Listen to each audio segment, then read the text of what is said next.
Today, I interview Carson Meyer, doula, certified nutritional consultant, founder of the skincare line Sea in the Moon, and now new author to the book Growing Together: Doula Wisdom and Holistic Practices for Pregnancy, Birth, and Early Motherhood.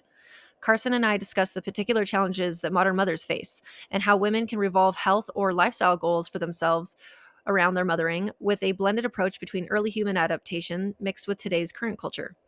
We chat about having reverence for birth as a way to change the world, how current birthing systems are missing the mark to serve individual women and babies at times, and the process of cultivating motherly intuition. So much more as well. So let's go. Welcome to Healthy as a Mother, the podcast for becoming and being a mother, with your co-hosts, Dr. Leah Gordon and Dr. Morgan McDermott, two naturopathic doctors who get it. Each week, we teach you how to be the healthiest mother you can be, from fertility and preconception to pregnancy and birth prep, through postpartum and throughout motherhood, empowering you with the natural health guidance and education you're not getting elsewhere, so you can confidently navigate the broken system at large. The real, the raw, the untalked about. And remember, this information is not intended to diagnose, treat, or manage any disease. Always consult with your doctor before making any changes. The metabolic needs of pregnancy, postpartum healing, and making breast milk require more minerals than in other times of your life, and staying truly deeply hydrated during these times is very important. Nowadays, there are more options for this than ever, and ingredient quality and manufacturing integrity is very important for Dr. Leah and I. That's why we love Redmond Relight electrolyte powders. Mined in the USA, Relight contains Redmond's ancient unrefined sea salt with 60 plus trace minerals in addition to the appropriate proportions and forms of calcium, potassium, chloride, and magnesium that pregnant and breastfeeding moms need. Pregnancy demands a huge increase in blood volume and synthesis of an entire new baby, and that requires, you guessed it, minerals. This is the perfect blend to be sipping on during your labor or to have mixed into your bedside water bottle during breastfeeding. It tastes amazing, and my favorite flavors oscillate between mixed berry, strawberry lemonade, or lemon lime. Grab a sample pack option to try them yourself and use code HEALTHYMOTHER for 15% off your order of any of the products that Redmond has to offer, including their OG sea salt, other seasoning salts, natural toothpaste, bentonite clays, and more. Happy hydrating! Okay, so with us today, we have Carson Meyer, a doula and certified nutrition consultant that I think a lot of you probably have heard about or know about. I didn't even tell you this before we started recording, but I've been following you for years. And I just really appreciate your work. And we are going to talk all about modern motherhood and your new book and all sorts of different things. So thank you so much for being here today. Well, thank you so much. And likewise, I love following you and your beautiful journey and wisdom.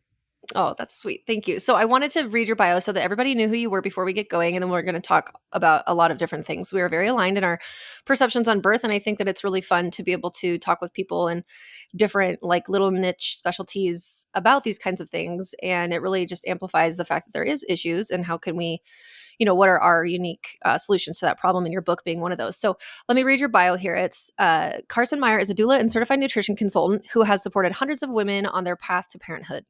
She hosts circles for families across the country to help them access community and information to healthy pregnancy, birth, and postpartum practices. She also leads mentorship opportunities for new and aspiring doulas. Her work has been featured in Elle, Vogue, Goop, and the Los Angeles Times. That's awesome. Carson is the founder of Sea in the Moon. Oh, yeah, that's right. A clean skincare line founded on the belief that the way we care for ourselves is intrinsically linked to the way that we care for the planet. I have a body scrub maybe for the shower that's by Sea in the Moon. Yeah. It's the most wonderful thing I have ever used in my life. Thank you. It's amazing. Highly recommend. And we will put the link to your products in the show notes as well. She graduated from NYU's Gallatin? Yes, Gallatin School of Individualized Study in 2016 and lives in Western North Carolina with her husband, Jonathan, and their daughter, Lou, and a Bernedoodle, Polly. Cute. We will put all of your Instagram, website, the different ways to follow you in the show notes because you're definitely somebody that is really well attuned to this community in case people don't already know about you, but I assume many will as well. So thank you for being here. Thank you. I'm so excited to talk today. Yes. Okay. So your book is new. It is out now this week. It is called Growing Together: Doula Wisdom and Holistic Practices for Pregnancy, Birth, and Early Motherhood by Carson Meyer. And it is a week by week from the very beginning of pregnancy through the first 100 days of postpartum, which is so cool because I think a lot of the way that our modern systems are so segmented, it's like pregnancy, or it's about birth, or it's about breastfeeding, or it's about postpartum. But it is all kind of this continuous spectrum, and one slides into the next, slides into the next, slides into the next. Like it's coming, you know? And so to have something that people can have like on their bedside table that addresses this entire, you know, what? So you're pregnant for a year and then you're breastfeeding and you're postpartum. Like, I mean, almost nearly a 2-year time span of their life. And then if you have multiple children, you're doing this again and again and again. And something I've been reflecting on recently is like, it seems as though in your family building era, you're always in one of these states. It's like this transient state of like being postpartum or breastfeeding or being pregnant again or whatever. And there's so much amazing information that you packed in here. So I want to hear you just talk about the book and what was inspiring you for writing it too. Thank you. Yeah. So, I mean, there's so many amazing books out there, and my bookshelf is full of them. But I found, when I was recommending to clients, they wanted a book on, they wanted to learn more on co-sleeping or just like you said, breastfeeding, postpartum. And next thing you know, I had a list of 20 books for them. And some birth junkies like us were like, great, bring it on. Others were like, I just want one book that I can turn to be, to give me these bite-sized, digestible information, to plant seeds, to see, where I might want to continue to learn. But really growing together it's inspired by my circles that I host, that are birth prep circles with about, a group of 30 women. We do 11 weeks together. And that's what this course is intended to do, is to give far more information than your average childbirth education class, and to walk with mothers through those different seasons. And so I also included that first 100 days because, we consider postpartum the first 40, which, I'd say that's even a generous interpretation in the modern world. Yeah. But I was so shocked when 6 weeks came and went, or the 40 days. And I was like, okay, like I definitely feel a change, but oh my gosh, I'm still so postpartum, and I'm still like not fitting into my jeans, and I'm still like having breakfast in bed because I like haven't figured out how to like get out of bed in the morning with a newborn and go do my life. And so I wanted something that would stay with moms a little bit longer to help that integration and transition. And I also felt like we're in this time right now, I'm sure you feel this too, where we're so obsessed with data, like so attached to the numbers. We just want somebody to tell us what to do, how to do it. And we just want to have this false sense of security, and certainty that we both know as mothers, and birth workers. Like it just doesn't exist. It's not what this process is there to do for us, and it's not something that we can ever really attain. And so I wanted a book that contains the studies, contains the data, yes, and like walks women through the available information that we have so that they can make decisions for themselves, and creates an opportunity for women to actually feel more connected to their inner wisdom, and to invite them to go inwards, specifically through the activities that I have each week, so that we can feel more comfortable in the unknown. And Yes. sorry. Sorry. I mean, I thought you were done there. Well, I love it. I think that it is something that I see happening, and I can understand the balance with wanting to do, for instance, the apps that track breastfeeding time and breastfeeding, like which side and for how many minutes did they feed. And I think that maybe there are certain indicated situations, maybe if a baby is really having a hard time with gaining weight and we're trying to figure out, how much are they actually feeding, something like that. But for the average Joe Schmo situation, average mother baby dyad, I don't think that those kinds of apps are very helpful, because they do really pull us into our heads and out of our body, out of our intuition, out of just witnessing the experience before us of, okay, are my breasts softer? Did my baby drink? Was I watching their chin and they were like actually, chugging milk? Are they kind of happy and satiated? Are they sleeping? Are they crying? Like just kind of looking at them and trying to figure out with our other context clues, without this thing that we're going to feel like, well, 15 minutes and then 12 minutes. So we're done for sure. And I'm going to ignore the actual reality before us, No, I couldn't agree more. And we see it across the board, like breastfeeding, labor, in every area of our lives. But I think it becomes a really stark realization when we're talking around about motherhood and about birth and about life, because it is the most innate experience that there is. And it's a reflection of life being the most individual and like nuanced experience that there is too. And when we attach to the numbers or the apps, exactly what you're saying, then we stop tuning in and paying attention to that specific child's need. I mean, I have one baby, you have four, and like you probably so well. It's just like each one of your children's experiences and needs are so different. And so to put every baby or every mom into a box or a timetable does such a disservice on so many levels. I've never seen the timing breastfeeding benefit anyone, Yeah. frankly. And, it's just making me think about putting things into a box and how, okay, there's some quote, and I don't know who says it, but it's something about how if you look around in natural spaces, there's like curves and different shapes and whatever. And if you look around in like man-made human spaces, there's straight lines, and there's almost no other areas naturally in where there's so many kind of boxes and straight lines. I mean, obviously a honeycomb has, for the pentagon or hexagon or whatever, it has some straight lines on it. But I'm saying that there's this idea, and I don't know where it's coming from in my mind, but it's about how like humans have this sort of, I think, innate wish and want for order because everything can feel very chaotic in natural settings, and it just kind of grows wildly, and there's a piece of us that just doesn't want to embrace that.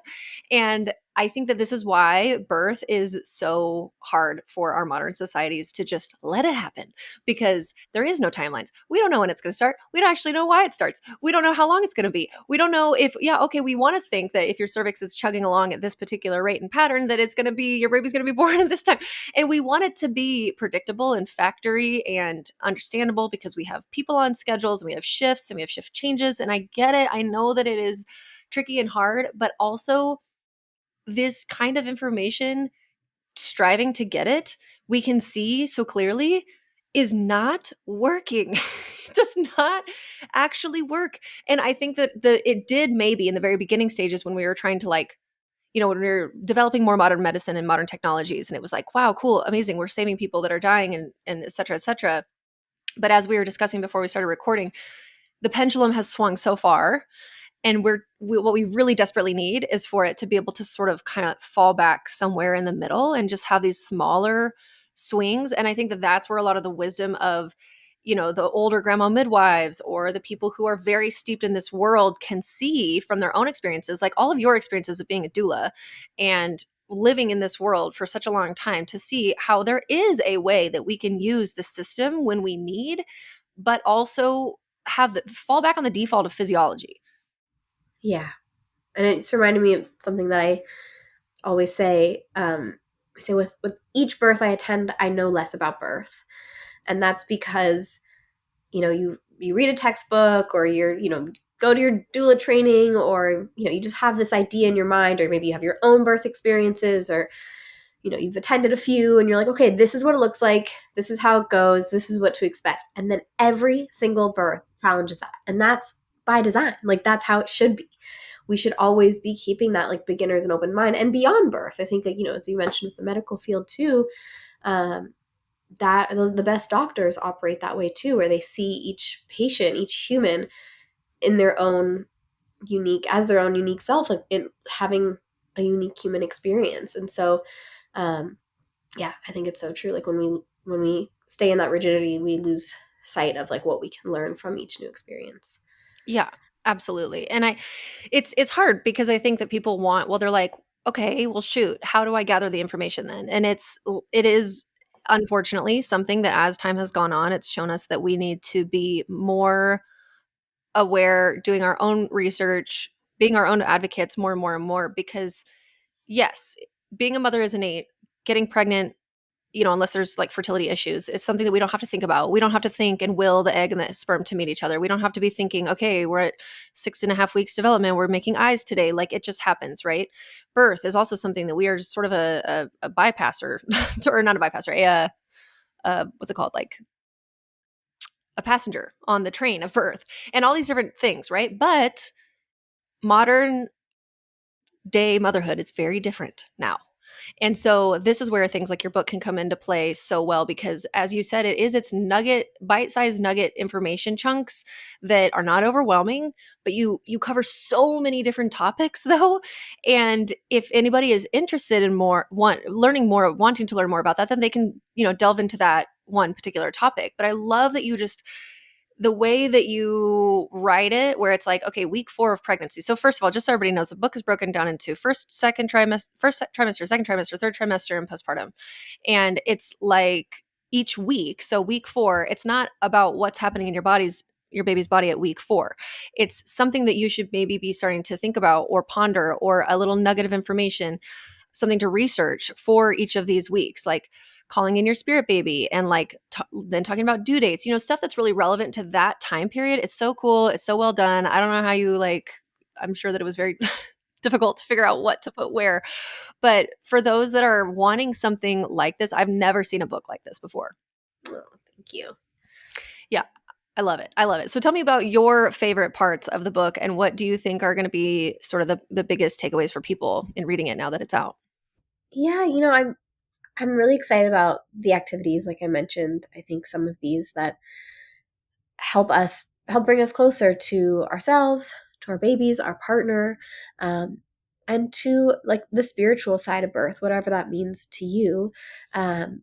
Bringing back this reverence of birth being not just a physical event, but a rite of passage, a deeply, I believe, like spiritual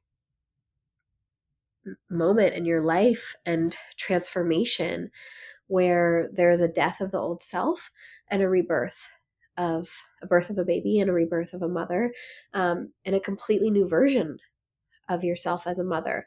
And that I really want the reader to start to acknowledge every aspect of the experience, whether that be the fertility struggles, or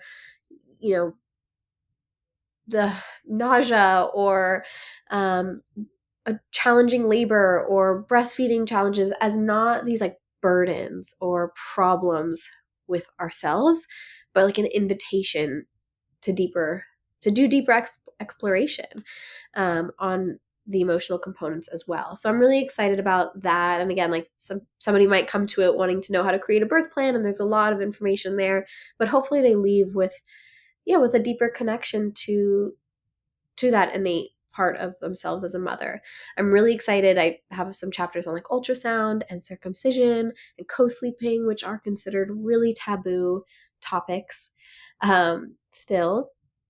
And yeah, I mean, the way that I bring in some stories from clients and friends, and the current research, and just offer a different perspective of thinking about these things and making decisions. I'm just excited for women to have that tool, because I don't think a lot of that information is as easily accessible today in the more mainstream books.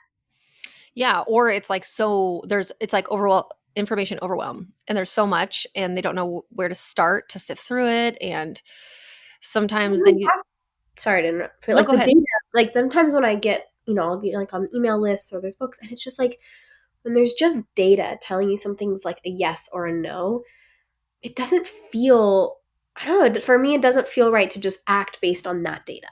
It's like, I want to come to the decision based off of my gut, of like my mother's intuition. And I want to use that information, and I want to cross check it with what feels good. And so yeah, to what you're saying, like I think there's a lot of potential there for us to marry our more like modern, heady minds, and then like connect more with the body, and and feel embodied in our decision making. Yeah, and this is reminding me of like the difference between like masculine and feminine energy, right? So masculine being so more information, data, deadlines, time, linear, straight, checkbox, yang energy, if you're talking about the TCM, traditional Chinese medicine perspective, and then the yin energy of femininity and motherhood, and being kind of in this flow and intuitive and creative, kind of never ending, never stopping. It sort of just flows from one thing to the next and the next and the next, is something that has been really stifled in general in our culture, right? For whatever reason. I mean, patriarchy or whatever, blah, blah, blah, whatever with our modern history. But it is, I can understand. It's like, well, okay, how do you make policies off of intuition? Okay, you can't. Maybe we have to have more of the masculine side of energy in those kinds of realms. But the woman's motherly intuition has so much power. And if there was a way to study it more so we could prove that, that would be cool, because I think it would give it more validity. But it's also like, whatever, I roll, like maybe we don't need to study it. Maybe we can just believe it and see it with our own eyes and our own experiences, because it is something that you have to cultivate now. Everybody's born with it, but Yeah. I don't think that as little girls, we are given those little micro tiny experiences, hundreds of thousands of them throughout our childhood, Yeah. to listen to it. And, Absolutely. what is the benefit of that? To turn, okay, we have a question. Like, what if our mothers, and this is even just like for me thinking to myself, I need to be cognizant of this with my daughters and my son, but specifically with women, I think that we have a gift in this kind of a way that we just sort of ignore. To say, hey, okay, you're having a feeling about something. Like, what is that? And what is it saying? Where do you feel it in your body? Just even taking pause and seeing, then allowing them to go with the answer that's inside their body and see what happens, because then they will build deep self trust that by the time they are becoming mothers and doing this whole thing, and especially when it comes in, giving birth, I don't know why it was that I felt a very deep sense of trust in myself that I was going to, I knew forever I wanted to have a home birth, and I don't know why. It was just something that I knew from high school. And no, I mean, there was nobody ever talking about home birth, and I didn't want a baby, but I could not wait to give birth. I was like obsessed with it. I bred animals, I bred hamsters, I bred beta fish. But it's like, maybe there's something there where when it comes time for women to be able to give birth, if they had that, and just becoming mothers in general, and making all these decisions, and looking at your baby who's crying in the middle of the night and knowing this is a baby that has something wrong, or this is just normal and this is how I'm going to soothe them, or all these little things. If we can have such a deeper rooted, like, base level pyramid of understanding and self-confidence in ourselves, we can make these choices that go against the grain, like you're saying, with maybe not getting the ultrasounds or getting fewer, maybe not doing circumcision because it's something that isn't really relevant as much anymore, or even just questioning that idea, and looking into it, because it's like, oh, well, that's what everybody does. It's like, well, do they? And also, do we care? You know what I mean? And having the confidence to say that, and to stand up to these situations that have been just chugging along in policy forever, that maybe don't serve anymore. Yeah, absolutely. And I think this topic of intuition, and I'd love to hear from you, like how you define it and what it looks like for you in motherhood, but it can be such a daunting word and term and concept. I think that we put a lot of pressure on ourselves for it to mean that we have to be like oracles or something, or like know the answer to everything, not have any fear, not ever have, question ourselves. And that that's not really how I define it. But yeah, it's an interesting topic. I'd love to hear as a mom of four, like what it is, what are yeah. I think for me, it's actually been something that I self-identified verbally, that, oh, I don't really have a good strong sense of intuition. I would say that like a lot up until just a couple of years ago. And I don't really know why. I think because I'm very heady, very over analytical, very quick to overthink and overanalyze. And that was my default, was like up here. I think because it made me feel safe. And so sometimes when I'd be presented a situation or a question, or even if a feeling was kind of rooting in me from an intuitive base initially, I was very easily out talking it in my head. And I'd had that experience again and again and again and again, rather than the experience of going, I don't know why, but I feel like I probably need to like take this route home today instead of that route. And I don't really know why, but I'm feeling that in my body.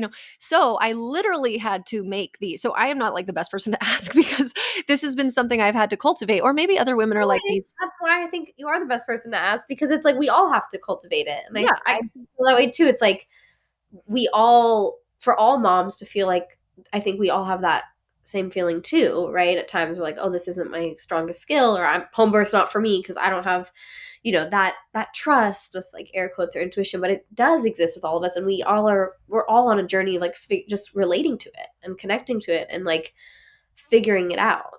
Yeah, and it feels really good. I think maybe if people are asking like, well, why? Why do I care? Why would I want any of this stuff that these two women are talking about? I think because it it gives us a very, very deep sense of satisfaction and contentment in, and not every woman is going to want to be a mother, but we're talking to those that do, right? And so it's part of it to be able to feel like you're really the expert of your child in so many ways, and know that you're the expert of your child. And so then you know when something's wrong, and you know when you need to go seek help from somebody else. And that's okay. Like, we're not villainizing the system and saying, never use it, it's horrible, it has no place. Like, at least I personally don't think that. I don't think you do too, or do either. And it's just, unfortunately, this world of natural health and, natural parenting, whatever you want to call it, attachment parenting, can kind of take that spin as if it's like these people never want to tap into anything. And it's just like, that isn't the case. The case is that there is a lot of harm done when medical interventions or sweeping guidelines, like for no co-sleeping, are made without like nuance and also intersecting human history in there. And so when we're questioning things, we're just saying, hey, I think that there's actually a better way to do this. And here's some alternatives, because co-sleeping is the innate sleeping arrangement of humans. Look at all other mammals. Now, whether or not you do it, which I don't, I mean, I co-sleep with my newborns for like a couple months, but then I don't sleep in the bed with them. And I know that it is my active choice to not do that. But I still think that that is the better way to go about it. It just, for some reason, with me and my boobs and the babies, and it just doesn't work well. We're not sleeping as well. I have to make a different choice. And so then we do the next best thing for us, right? And that's okay. Like, you can do that, but we should know sort of what would be the human-based expectations, like the book, The Continuum Concept. Yeah. I'm sure you're familiar. Yeah. And I'll put that in the show notes. It's a heavy read, I have to say. So if anybody gives it a shot, it's definitely written not your go-to, like, only one pregnancy parenting book you pick out. Always going together. But if you want to go deep. Exactly. It's something that you need to be like, I'm going on an adventure to something written in the 60s about an anthropologist who went and looked at some indigenous tribes, and what did she witness there. And it is really, really fascinating and interesting. And her whole idea is that there's this idea of this continuum concept, that a human baby is born, and what does it expect? It expects to be held. It expects to have open access to the breast. It expects to really never be left alone. And where other species of animals have different expectations, like a shark expects to be born in saltwater and be basically like left alone. There's no nurturing aspect of the mother shark. Like, the baby shark is born, Look and how they turn out. would you say? And look how the sharks turn out. Yeah, exactly. Mean and aggressive. Killers. Yeah, exactly. So it's like understanding humans as an animal. And I think sometimes people can get so offended by this stuff. And it's like, you guys, it just is what it is. Whether or not you can do it or you want to do it is up to you. But we need to understand that we will probably be happiest and healthiest if we are living in line with what our nature says we ought to be doing. Yeah. Yeah. So we're in the modern world where, like, that book, as much as I love and resonate with so many of the, just like the findings and teachings and the ethos of it, it's not plausible. I definitely, my husband and I joke sometimes, like, oh, let's do the continuum way for this. And then we're like, we don't live the continuum, like that life that she's observing. That's not what our world is right now. And so how we can reintegrate, how we can bring in elements, how we can learn from our past, learn from our ancestors, learn from our species as animals, and like bring that into the world that we've created today to find harmony. It's a really big topic. It's a really big topic. And I know it's not going to interest everybody, and that's okay.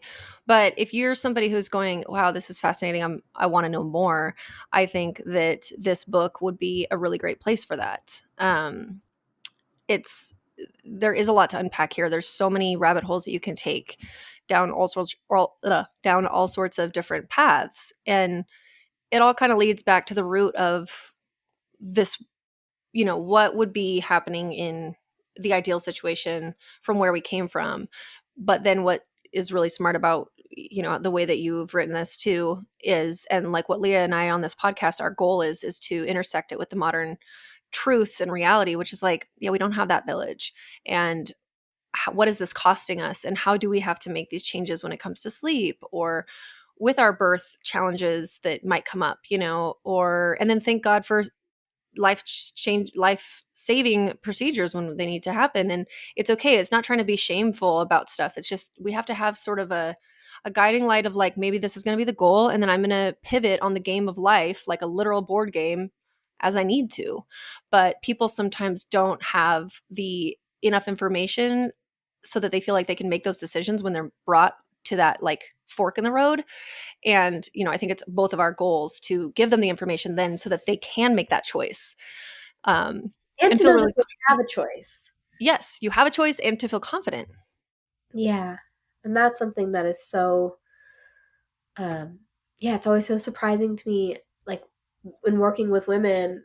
And I say this not because I'm like, how could you not know? I was right there saying the exact same thing before I became a doula. So being a doula was such a valuable, I guess, preparation for motherhood for me and for birth.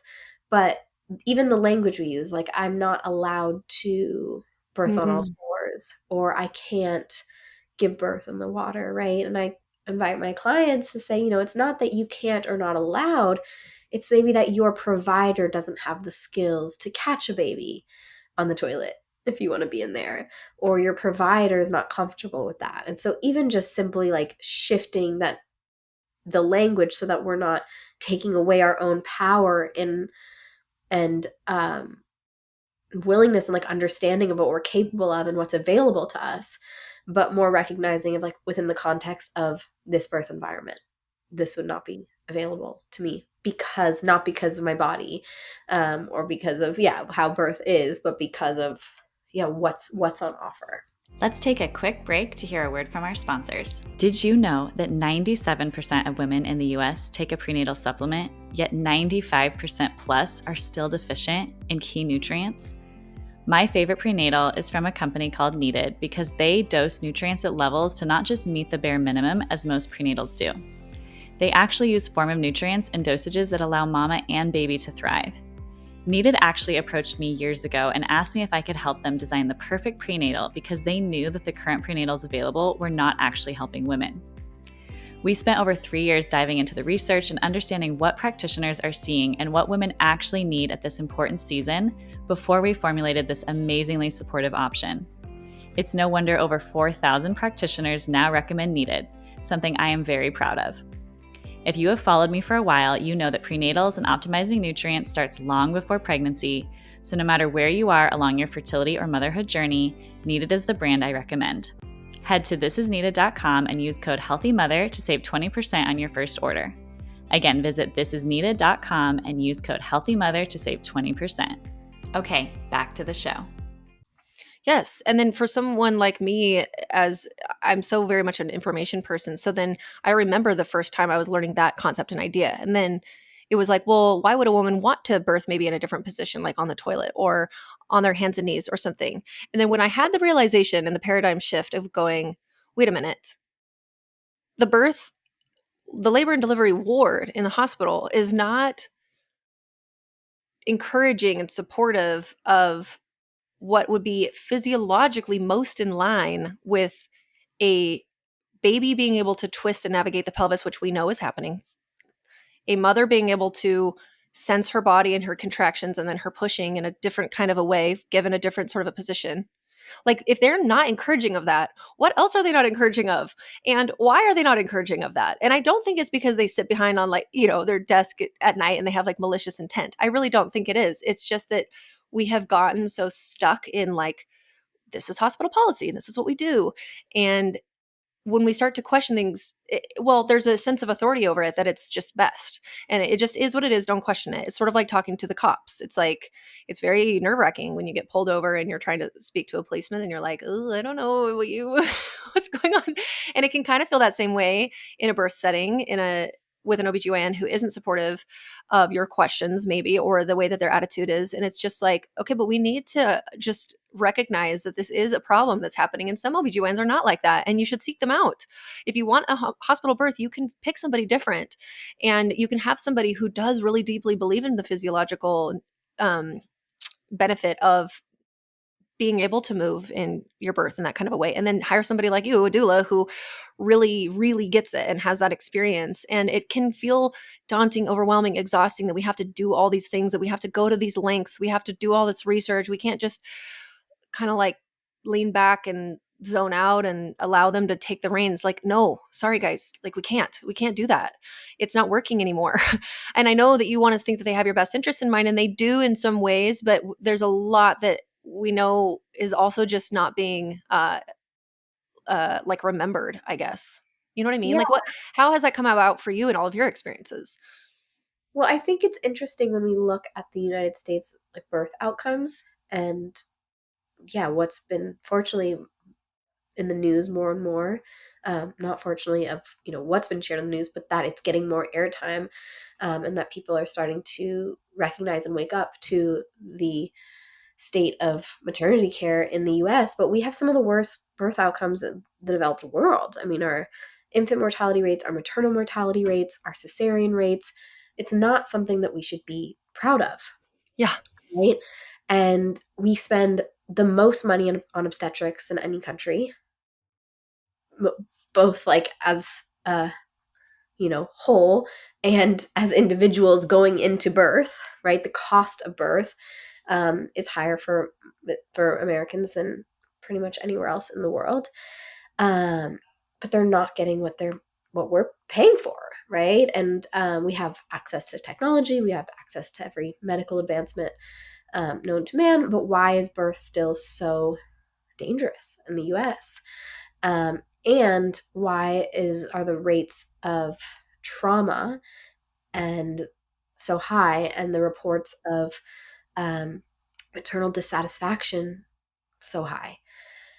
And I think this comes down to exactly what we're talking about: is we are disregarding the physiological, right? The innate, the spiritual, the emotional.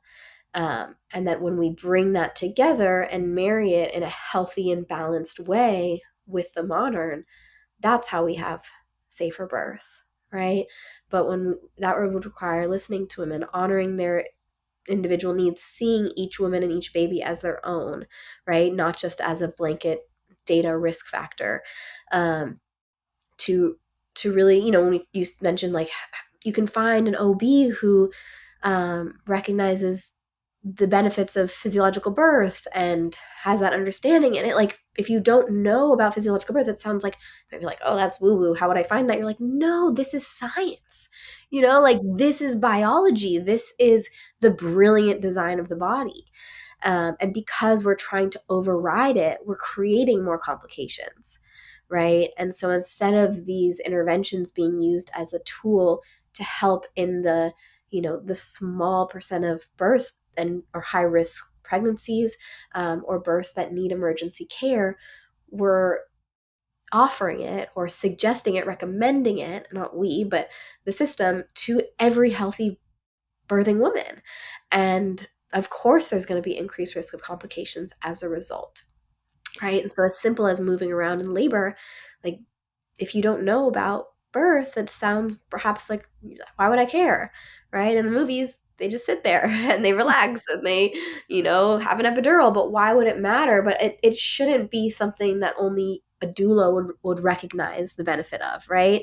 And I say that about doula support, actually. A lot of people ask me, well, I don't know if my OB is going to want me to have a doula, or what if my OB does feels that's like an infringement, or feels like there's conflict, or just is not really into that. I'm going to say, well, then that is one of the biggest red flags, and not because of my ego or like, oh, I want everyone to like me or want me there. Doulas are great. Obviously, I think doulas are great. It's literally evidence-based. Like, we have the data to support the improvement of outcomes for mothers and babies when a doula is present.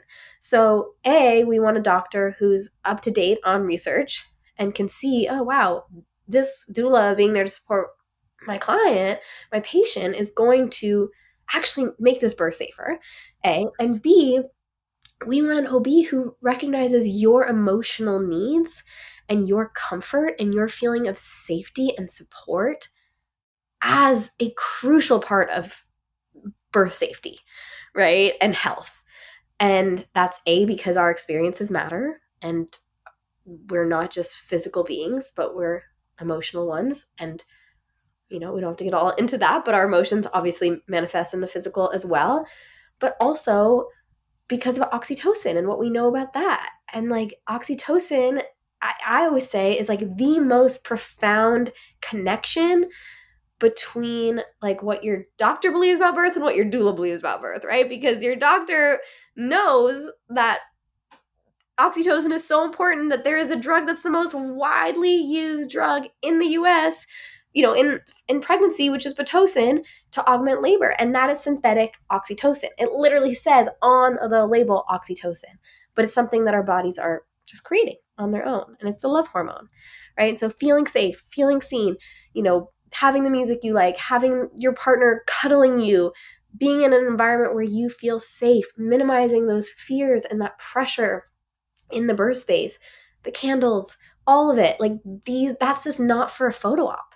It's literally Right. to support the feel good love hormone that has been well documented, that it releases, the highest releases through birth, but we know that it comes out in us when we're in times of intimacy and sensuality and sex and feeling safe and feeling loved and with family and laughing. And that's what birth should be, not just because we want a good photo of it or a good memory of it, which is of course important, but because that's how the hormones benefit birth and postpartum.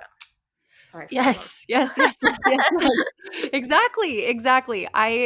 I'm so happy that you said that it's not just about the photo op, because I do think there's a judgment to people who are new to this um, world, or maybe who are on the outside of the world, and they're like, "God, all these people that just with the candles and the lights and the twinkle lights and the bathtub and they're or whatever," and it's like they think that we just want to do it for Instagram, and it's like, you guys are so funny. Birthing in the water is, or using water as a huge tool, is an amazing way to manage the sensations of labor. And I to me, pain isn't a triggering word, so I always talk about, like, it Yeah, reduces the pain in like I'd say half. that too. Yeah. Yeah. Sometimes I know that people can be sensitive to it, and I do get it, because yeah, sometimes people don't interpret it as pain. But yeah, the understanding of the physiology of oxytocin is there in the medical system, because we Yeah. have a drug that is there, but they It's will literally, they're not. like, let's try and mimic this as best as we can because it's the most important hormone. I know, it's like, instead of just increasing it in your own body, let's just give it to you in a drug. And I mean, and we're not being facetious about, like, or we are being facetious about kind of like making light of it. Yes, pitocin has a time and a place, and it's great. And it is kind of silly, right? If we pointed out that there would not be more reverence for birth in this way, reverence for the natural endogenous chemicals that are being released in the mother's brain and how they have a positive impact on the baby. And this goes back to, like, um I'm sure some people have heard this, but there's this French obstetrician named Michel Adant, and he has this quote that's like about how, in order to change the world, we need to change the way that babies are born.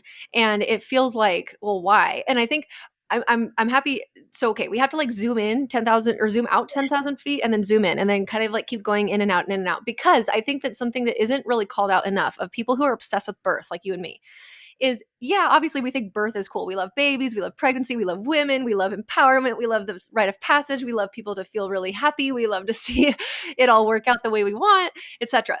But more than that, I think the reason why we've chosen this as like our thing in life, to like our hill to die on, is because we can see the ripple effect and butterfly effect of how important this particular moment in time snapshot is for the rest of an entire family's life. Yeah. And then now that family unit going out and ripple effect in their own way, and like breaking generational traumas and starting out motherhood feeling empowered and not having mental health disorders because we were traumatized during our birth, or we were told to like shut up and stop screaming, or whatever it was that was happening. You know what I mean? It is such an opportunity for us to tap into a very, very deep um, sense of strength as women that is our right to feel, Yeah. and how that carries into all sorts of other things. And when you have an empowered birth and you have that lived embodied experience of, wow, my body really did this, and there's that intuitive aspect, then with every other decision that you're making with your baby, whether it's to co-sleep, whether it's to not cut off their foreskin and circumcision, whether it's to do some sort of alternative something else, whatever it is, homeschooling, something else that's maybe outside of the system. And not to say that you have to do those things, but when you are making choices and decisions for your baby, you're coming from such a stronger ground that is way more individualized and looking at you and your kid and your family, and also empowered and confident, that has, again, this just like ripple effect throughout society. And it's like, if we had reverence for the ways that the babies were born, and then the way that infants were treated, and then the way that children were treated, and then the way that all people were treated, maybe we would not have so much incredible suffering and war and all sorts of different things, because we would look at people through a different light in totality. Yeah, absolutely. And for the mother, like how much that experience can make or break early motherhood, right? Yes. Like when you're sent home from the hospital, or, for a home birth even, right? And I don't necessarily mean like, oh, my birth didn't go as planned or ended up having a cesarean when I didn't want one. I'm talking about like how you're treated, how Yes. the dignity, right, that exists in that room, or lack of, the recognition of the mother as the sole decision maker for her body and herself and for her baby, right? And um, that is really where I see a lot of challenges later on, mentally, emotionally, Yes. and even physically, right? Because it's really hard to be in a space of trust or feel like you have, like you're going to be heard, if one of the most important days of your life, which is so raw and so open and so vulnerable, was that respect wasn't received. Yeah, absolutely. And, things happen. We know that, and it is unfortunate, but I think we both agree, and most people would agree, it's happening so much more often than it needs to be because of just unfortunate meddling. Like you said, these interventions are being offered to everybody, and or without more discernment on the medical part of, does the benefit outweigh the risk in this situation? What do we, are we actually giving informed consent? That's a big issue in this world nowadays too, is there's just, oh, well, we're just going to start a little Pitocin, or, oh, we already did start a little Pitocin in your IV. And it's like, whoa, whoa, whoa, what? Why? Like, what do you mean? What is that? What's it for? Some people don't have any clue. And it I just yeah, it all just goes back to sort of a respect. And I understand it being a very, very tricky place for providers too. So I'm not saying that this is something that they're just completely dropping the ball on and it should be super easy and like, why aren't you doing it? It would take a lot more brain power on every individual patient, because Yeah, right and now not the way only that they brain power, I also think, that this issue isn't necessarily, yeah, or at all should be to villainize OBs, right? right. Or doctors in general. Like there's so many who are doing, just working overtime to be the light within the system, but it's, a lot of this is bigger than them, right? It's the hospital policies, it's Yes. the insurance companies, it's liability risk, it's pharmaceutical companies. Like there is a big system behind a very well intended, in my opinion, person who's experiencing so much burnout, probably a lot of debt from medical school, and has been, yeah, just been put into a very, very, very broken and flawed system. Yeah, I'm so glad you said that. I really do think each individual person is trying to do their best, but it is so hard when there are all of these, yeah, rules, regulations, laws, and everything. And then, yeah, it is to then question. This is where you can't do this. You can't have these conversations. You can't ask these questions of how does the insurance, pharmaceutical companies, and industries influence us in ways that are maybe negative. I think there's been this just like, oh, it's all beautiful and awesome and wonderful, la la la la. And it's like, yeah, but there is a side to this of overreach that causes real, actual problems as it trickles down to the individual level of the way that people are treated. Like I have somebody in my one of my pregnancy calls right now who's like 39, 38, 39, and lives in a state where that has risked her out of home birth and birth center birth. And I'm like, Yeah. what? Just for the number? It's like these things just don't, they're not looking at the person before them. And that's not like a conspiracy theory, you guys. Like we have to all be able to look at that and say, does that make sense? Yes or no? No, it doesn't make sense. A 38-year-old may be in a completely different health state than some 26-year-old somewhere. And so just that is like a very, very micro example, I think hopefully can empower us to say, you know what, okay, I do need to do my due diligence and learn about all of these things before I have my baby, or while I'm in the midst of motherhood and I'm trying to do, my research while I'm pregnant about all of these different things. What is it that I might need to know about? Yeah. And I And wrote a little bit about that in my book around yes. midwifery care specifically, and that it was really never intended to be uh, under legislation, right? Or the jurisdiction of the medical board. I mean, midwives existed to stand alongside women for as far back as we can, know. They have been around. And, it's so wonderful that midwives are working in hospitals and that they're more accessible and insurance may, cover your midwifery care, and that they're recognized as a crucial, like, clinical part of your support team.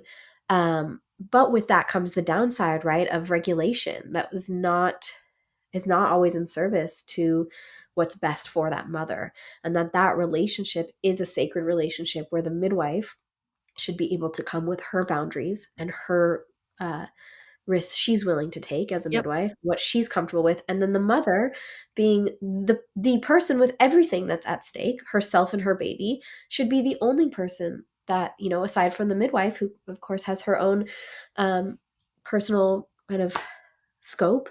um, the mother should be the one to decide which risks she's willing to take, because there's always risks in birth, and there's risk to hospital birth, there's risk to free birth, there's risk to cesarean birth, there's risk to an induction, there's risk to not doing an induction, and that risk is ours to the choice is ours to make, and the risk is ours to take.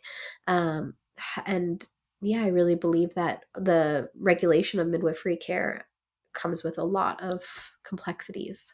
Yeah, I can That see that. It's like there almost needs to be then a third option where people can be opted out of that, but still have and people there are attending. there's lay midwives who do that, and it varies state to state, but birthing with a lay midwife can be a really, really, really wonderful option for a lot of women.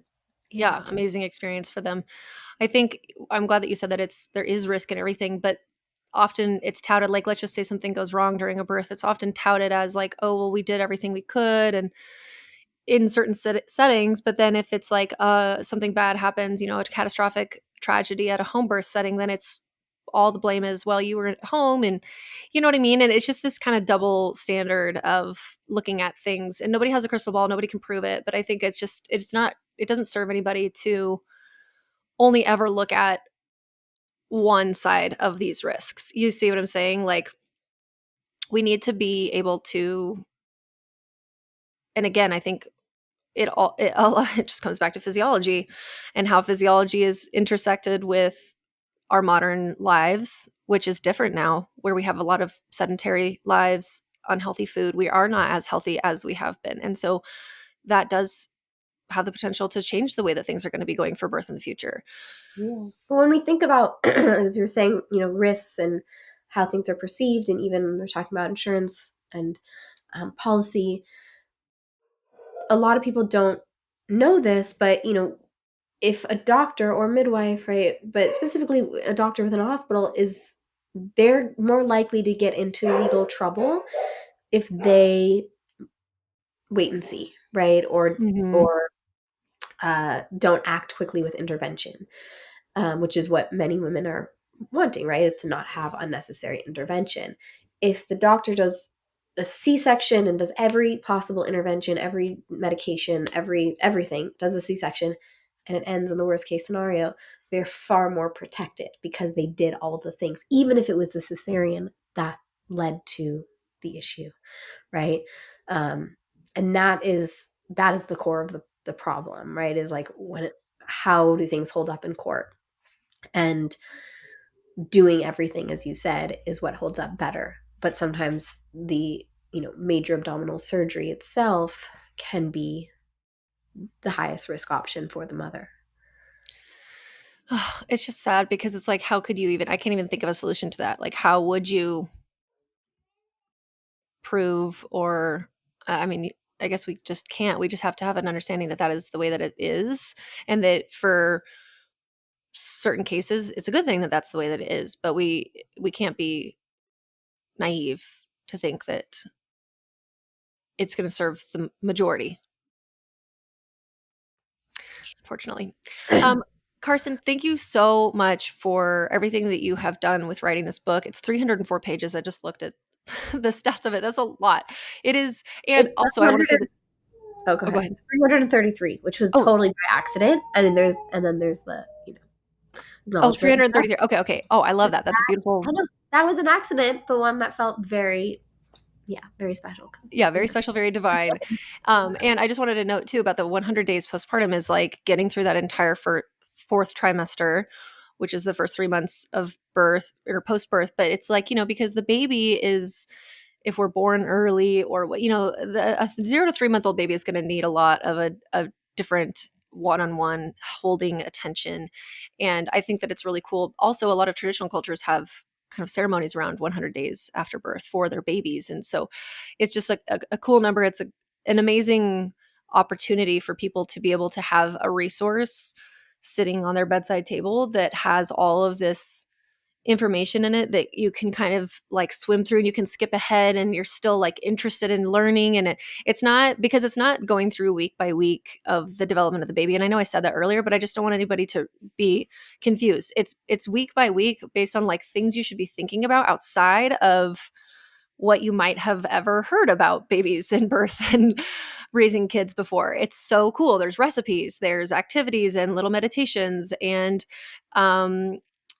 just thought experiments. But then there's also little nuggets of information that could lead you down a path of some kind of interest that you didn't even know you had.